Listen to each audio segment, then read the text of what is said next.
오늘 읽은 말씀은 이사야가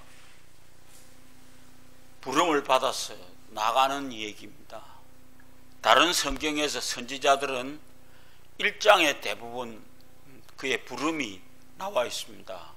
그런데 이사야는 6장까지 와서 6장에서 그가 부름을 받습니다. 내가 누구를 보낼꼬? 라고 하니까 예, 제가 여기 있습니다 라고 얘기하며 나가는 일. 그리고 처음에 6장의 앞부분에 보면은 나는 입술이 부정한 사람이다 라고 하니까 서랍들이 내려와서 그의 입술을 숯불로 지져주었던 사건이 나옵니다. 여기서 끄트머리 가서 거루터기라고 하는 얘기가 나오는데요, 오늘 우리는 옛날에 어릴 때 거루터기 잘 합니다. 뒷산에 가면은 나무를 비고 나면은 남아있는 그 껄티기, 우리말로 껄티기라고 하는데 그게 거루터기입니다. 근데 그 거루터기가 가만 보면은 참 오묘합니다. 그 거루터기 속에 남아있는 것이 나이테가 남아있습니다. 좀 더 그건 뭡니까? 연수가 얼마나 됐는가라고 하는 것을 그 나이테를 세보면은 그 나무의 연수를 알게 되는 겁니다. 오늘 여기서 얘기하는 거루터기를 깊이 있게 한번 생각해 보겠습니다. 첫째로 뿌리를 얘기합니다. 거루터기라고 하는 것은 나무나 풀 따위에 베어낸 뒤에 남은 뿌리 쪽의 부분이라 라고 하는 것이 사전적 의미입니다. 뿌리는 땅속에 깊이 파고 들어가 있기 때문에 눈에 보이지 않는 부분입니다. 그렇지만 뿌리가 하는 일은 나무 전체를 지탱하고 있다는 것입니다. 그만큼 그 뿌리는 귀중합니다. 첫째로 그 뿌리에 있는 의미는 역사를 얘기하는 겁니다. 아까 제가 얘기했습니다. 나무를 비고 난 다음에 남아있는 거루터기에 보면은 나이테가 생겨져 있습니다. 그것이 이 나무가 몇 년을 이 땅 위에 뿌리를 내리고 살았는지라고 하는 역사를 얘기하는 것입니다. 그래서 사람이 사는 사회에서 크고 작은 여러 집단이 있지만 그 반드시 그 뿌리가 있기 마련입니다. 대한민국이라고 하는 이 역사의 뿌리는 언제부터 시작되어졌느냐 라고 하는 얘기를 많이 싸웁니다. 아직도 정확하게 결론이 내려지지 않았습니다. 옛날 상해 임시정부 때부터 보느냐, 아니면 대한민국이 처음으로 이 땅 위에 고고를 울렸을 때를 보느냐 라고 하는 것에 아직도 정확한 결론이 내려지지 않았습니다. 문재인이는 좌우에 만주 때부터 시간을 쳐야 된다. 그런데 이쪽에서는 정상적인 나라를 세웠던 때부터 펴야 된다. 그렇게 하는 것처럼 이스라엘의 뿌리는 뭡니까? 아브라함입니다. 그래서 선민을 중심으로 흘러가는 역사가 그 이스라엘 역사 속에 남아있는 것입니다. 두 번째로 전통의 뿌리입니다. 어떤 국가나 사회가 있든지 있는 곳에서는 문화도 있고 전통도 있기 마련입니다. 성경에 나오는 이스라엘의 경우 조상 때부터 하나님과의 관계로 이루어져 있습니다. 그래서 첫째가 하나님 외에는 다른 신을 두지 말라 라고 하는 얘기, 반드시 그게 지켜져야 되는 것입니다. 그래서 하나님을 예배하고 하나님을 섬기는 일을 하게 되어져 있던 것입니다. 세 번째로 에너지의 원천입니다. 뿌리라고 하는 것은 나무의 뿌리는 뿌리로부터 모든 자양분을 빨아올려서 전체에 공급해 주는 것입니다. 나무의 크기와 연륜에 비해서 뿌리도 땅속으로 깊이 넓게 뻗어 있게 되어져 있습니다. 필요한 수분과 여러 가지 영양분을 빨아들이고 그것을 가지와 잎사귀에 공급해 줌으로써 꽃을 피우고 열매를 맺게 된다라고 하는 것입니다.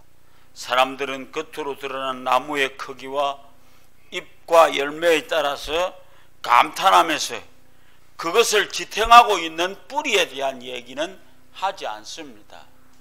그래서 우리는 분명한 것을 알아야 되겠습니다. 두 번째로 경륜을 의미합니다. 여기서 말하는 크고 오래된 나무일수록 많은 풍상을 겪어서 그동안에 겪어온 경력이 있습니다.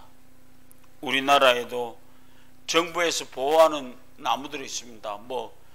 정일품 나무, 그래서 불라졌는데 밑에다 공가갖고 그걸 살리는 그런 걸 봤습니다. 그만큼 우리나라도 이제 경륜이 얼마나 중요한가라고 하는 것을 생각하는 것입니다. 첫째로 연륜을 나타내는 것입니다. 경륜이라고 하는 것은 나무의 둥치를 잘라내면 그 나무 밑둥치에 나이테가 남아 있었습니다.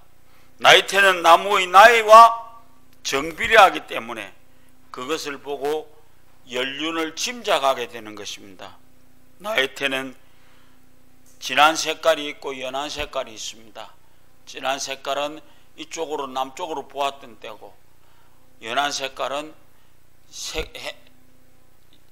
해가 지니까 겨울 부분에서 삼겼던 부분을 얘기합니다. 그것이 바로 연륜을 나타내는 것입니다. 두 번째로 업적을 나타내는 것입니다. 밤나무나 상수리나무나 다 같이 참나무과에 속하는데 열매뿐만 아니라 목재로도 요긴하게 쓰여지는 나무입니다. 가을이 되면 탐스럽게 익는 밤송이가 보는 사람들로 하여금 마음의 풍요를 느끼게 해줍니다. 상수리나무는 도토리입니다. 역시 사람들과 동물들에게 아낌을 받는 양식입니다. 세월이 오래되어서 밤나무와 상수리나무가 둥치가 잘라져 나가고 거루터기만 남아있을지라도 지난날에 연륜을 헤아리 보고 한 가지도 무의미하게 세월을 보낸 것이 없다는 것을 우리는 알 수 있습니다. 나무 자체가 제목이 되어서 어디서나 필요한 것에서 제 몫을 하고 있습니다. 세 번째로 정체성을 얘기합니다. 그 나무가 가진 그 배임당한 밤나무나 상수리나무나 이것이 이스라엘의 역사의 상징으로 묘사되고 있습니다. 북쪽 지방 이스라엘은 이미 아수르에 의해서 잘려져 나가버렸고 남쪽 유다도 얼마 머지않아서 바벨론에 의해서 멸망될 것이라고 예언되고 있습니다. 애굽의 영도자 모세는 이스라엘 후손들에게 옛날 일을 기억하라, 역대의 연대를 생각하라, 내 아버지에게 물으라, 그가 내게 설명할 것이요, 내 어른들에게 물으라, 그들이 내게 말하리라고 하였습니다.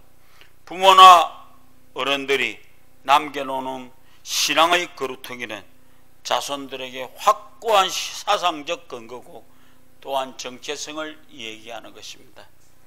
마지막으로 이 거루터기는 희망을 얘기합니다. 밤나무나 상수리나무나 둥치를 잘라내어도 남겨놓은 거루터기에서 새로운 싹을 내고 줄기를 만들어가는 것을 우리는 많이 봅니다. 본문 말씀에서도 배임당한 나무에 남겨진 거루터기에 통해서 거룩한 씨가 되고 지나간 날에 불행했던 역사보다 앞으로 도태되어 더 좋은 날이 올 것이다 라고 하는 것을 얘기하고 있습니다. 범죄한 이스라엘보다는 앞으로가 나을 것이다 라고 하는 것입니다.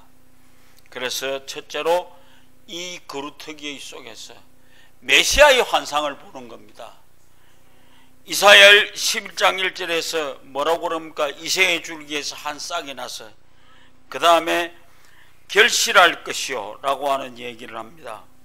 하나님의 의도하시는 역사의 경영 중심에는 언제나 예수 그리스도를 통해서 인류의 역사가 구원하게 되는 메시아 사관이 자리 잡고 있습니다. 그것은 아브라함과 다윗의 조선 예수 그리스도의 계본이라 마태복음 1장에 얘기하고 있습니다. 오늘 우리는 본문 말씀에서 배임당한 나무의 거루터기에서 거룩한 씨가 나게 되고 그 나무와 싹이 바로 이새의 아들 다윗의 혈통에서 나시는 예수 그리스도라는 사실을 예고해 주고 있습니다. 우리 마태복음 1장에서 잘 읽었던 얘기입니다. 범죄함으로 멸망당하게 된 인류에게 오직 예수 그리스도만이 영원한 희망이었습니다. 이것이 바로 메시아의 환상입니다. 두 번째, 신약교회의 비전입니다. 그러니까 아브라함으로부터 이어져 내려오는 그 선민의 역사는 BC 586년 이스라엘이 항납되고 그 나라가 바벨론에 패망함으로써 사실상 막을 내렸습니다. 밤나무와 사두술이 넘어가 뱀을 당했다고 할지라도 북쪽 이스라엘이 아수르에 의해서 무너진 것과 남쪽 유다가 바벨론에 의해서 멸망한 것을 비유하는 말로 겉으로 드러난 역사는 종식을 거두었지만 누가 예수 그리스도를 통해서 새로운 힘이 일어나게 되어져 있더라 라고 하는 신약교회의 모든 것을 얘기해 주십니다. 마지막으로 그리스도 안에서 받는 축복입니다. 여기서 거루터기는 남은 자를 의미합니다. 로마서 9장 27절에 이스라엘 자손들의 수가 비록 바다의 모래 같을지라도 남은 자만 구원을 받으리라. 너무 잘 아는 다윗이 남은 자라고 하는 것이 필요한 얘기를 하고 있습니다. 우리는 다시 한번 몸뚱이가 베어져 나가는 아픔을 가지고 있을지라도 그래도 깊이 뿌리 박힌 뿌리가 있었기 때문에 다시금 우미 돋고 새로 가지가 생김으로 인해서 부모들이 남겨놓은 신앙의 뿌리가 자녀들에게 축복의 거루터기가 됩니다. 우리 대한민국을 사는 신앙을 가진 여러분들, 여러분들의 신앙의 뿌리가 여러분들의 아이들에게 거루터기가 됨으로 인해서 새로운 힘을 발휘할 수 있다라고 하는 겁니다. 난 요즘 대한민국 땅덩어리 위에서 엄청난 비극을 맛보고 있습니다. 나는 요즘을 문재인이가 가지고 있는 가장 큰 힘이 뭐냐? 코로나 계엄령입니다. 코로나로 인해서 계엄령입니다. 마음대로 움직이지도 못하고 마음대로 말도 못하고 마음대로 모여서 찬송도 못하고 이렇게 되어지도록 하는 것은 다른 게 아니고요, 문재인이가 찬스 잡았습니다. 코로나라고 하는 것이 들어옴으로 인해서 어떻게 하든지 이 예수 믿는 사람들을 거꾸로 앉힐 모습을 가지기를 원합니다. 그러나 우리는 여기 무너지면 안 됩니다. 어떻게 하든지 우리는 약점 재필 일 하지 말고요, 꼿꼿하게 일어나서 붙을 수 있는 사람들이 되어야 되는 것입니다. 여러분이 바로 신앙의 거루터기라고 하는 것 잊어버리지 마십시오. 배지더라도 거루터기는 남아있는 것입니다. 그래서 옛날 우리 신앙의 선조들이 엄청난 어려움 속에서도 이 거루터기를 지켜왔기에 오늘도 우리는 신앙을 가질 수 있는 것입니다. 그래서 힘써서 거루터기로서의 모습을 다하는 여러분 되시기를 주의 이름으로 부탁을 드립니다.